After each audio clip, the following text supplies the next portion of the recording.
What makes a good athlete? What characteristic, more so than any other, defines what a good athlete is? Is it strength? Speed? Maybe skill or agility? Maybe you even believe that the most important factors are height or weight. How many of you thought that the most important characteristic was biological sex? In high schools across America, gender-segregated sports are the norm. Girls are seen as physically smaller and weaker than men, which in theory translates to a lack of skill in sports. However, these gender-segregated teams don't leave room for transgender kids, like Texas wrestler Mac Beggs, who was forced to play on the girls' team despite having the hormones of a male player.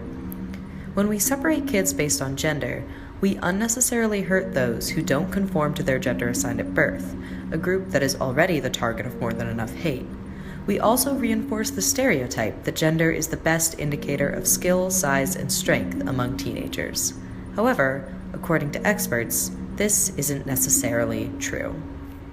The assumption that often gets made that testosterone makes you better at sports is one that doesn't understand what testosterone does, right? There are plenty of men whose body make their own testosterone who can get beat day in and day out by a person whose body doesn't make hardly any, right? Because that second person is fast, skilled, athletic, agile, practice, right? So the assumption that people whose bodies have more testosterone are automatically good at things that are physical does not reflect the world that we live in. That was Eric Plemons, assistant professor at the School of Anthropology here at the U of A, a medical anthropologist researching the politics and practice of transgender medicine. His point is reinforced by Texas state law, which provides an exception for a steroid that is prescribed by a medical practitioner for a valid medical purpose. If the law accepts that hormones themselves are not influential enough to prompt being moved from one team to another, why separate by gender in the first place? Co-ed sports aren't just backed up by scientific evidence as the most fair option for high school students, they're also already increasing in popularity in the United States. Let's use wrestling as an example. In the US, out of the 51 high school sports leagues, only 7 are currently separated by gender.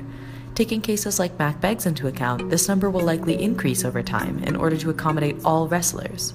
In fact, from 1994 to 2014, the number of girls participating in wrestling rose by 17,000%. If that trend continues, by 2034 the number of girls participating in wrestling will likely be almost equal to the number of boys currently wrestling.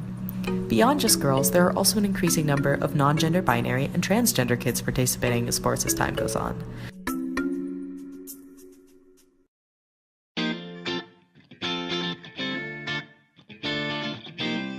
When we use gender as a rough indicator of skill level in sports, we only consider the averages.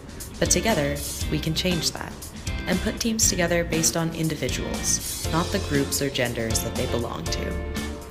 As students who are still close to their high schools, now is your time.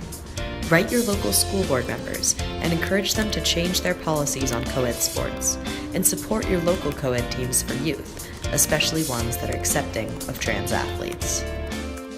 Gender equality is happening in sports, whether we like it or not. And making sports co-ed allows for us to accommodate these new players and give them an equal chance for instruction and recognition.